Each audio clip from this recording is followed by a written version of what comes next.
The Monster Hunter series can trace its origins back to the PlayStation 2 and PlayStation Portable systems, but over the past 5 years, the franchise found a new home with Nintendo. After the stellar release of Monster Hunter Tri for the Wii and its HD update for the Wii U, Capcom is taking the experience to the 3DS with Monster Hunter 4 Ultimate. Considering the nature of these games, there may be some reservations over the decision to make a mainline entry exclusively for a portable system. But after spending dozens of hours slaying all manner of beasts and behemoths, it's clear any concerns are unfounded. The core premise of Monster Hunter is largely unchanged in this latest installment. You control a user-created avatar and set off into the vast and sometimes daunting world of monster hunting as a new recruit. Several tutorials are hurled your way to ease you into the new lifestyle, but Monster Hunter 4 Ultimate does an excellent job of explaining the fundamentals while simultaneously poking fun at remedial tasks you'll need to get out of the way before the game sets you loose.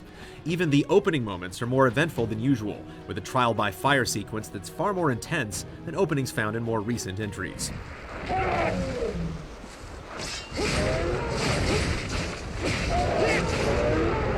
Even with more user-friendly features, it takes patience to become fully acclimated to the ins and outs of the world.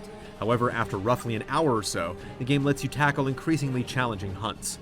And there are several different types of classes you can undertake to help you slay these beasts, ranging from a great swordsman to a bowgun master. Like before, each has its unique playstyle with a set of quirks, suiting just about everyone's tastes and giving you a chance to mix it up if you grow tired of one type.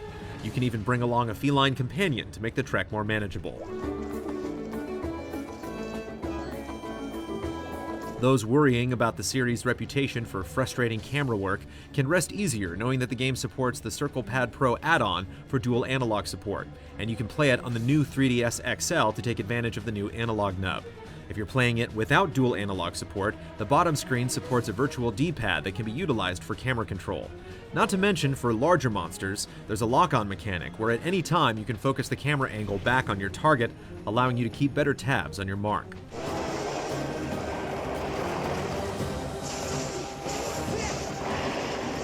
Simply picking a class you enjoy and setting out blindly into a new hunt can be a recipe for disaster.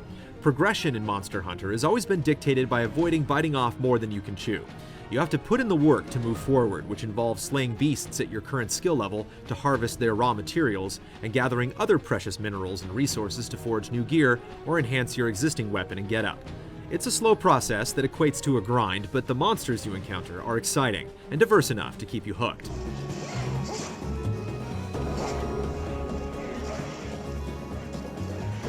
Some of these beasts are holdovers from previous games, but there are plenty of impressive new specimens that keep things from getting too familiar for veterans. Whether it's being dazzled by lemur-like Quechahuacha swinging along the vines and then suddenly leaping into the air to glide at you, or cowering in fear at the massive jaws of the Tetsukabra shattering a massive boulder in your face, the new additions to the Monster Hunter lineup are impressive. And that's just the tip of the iceberg, as some truly ferocious creatures await you further down the line. What's equally amazing are the environments you face these creatures in. The game's different locations are still composed of sectioned-off zones, so Capcom still isn't delivering seamless environments, but the diversity and scale of many of these regions is a sight to behold. It's unfortunate that there's no longer any underwater segments, which presented players with an array of new mechanics and battle situations, but Capcom introduces us to something much better to soften the blow. Monster Hunter 4 Ultimate presents the player with the opportunity to leap onto your prey from above to engage them in a minigame-like sequence akin to riding a bull. If executed correctly, you'll be able to attack a monster while trying to maintain your grip, and if you successfully deal enough damage before being hurled from your target, they'll be knocked out, giving you a perfect opportunity to follow up with devastating attacks. You can also simply launch basic jump attacks while in the air, or fend off foes while scaling walls to reach higher ground. It all makes for a more dynamic and intense combat experience. Even with all these new tools at your disposal, going it solo can get a bit lonely and frustrating. Like its predecessors, Monster Hunter 4 Ultimate offers you the ability to join up with 3 other hunters in both local and online multiplayer. While the 3DS version of Monster Hunter 3 Ultimate lacked a proper online mode, this time around Capcom gets it right with a stellar online experience. At any point when you're in the village or any other non-hunting portion of the game's world, you can simply enable local or online play in a few easy steps.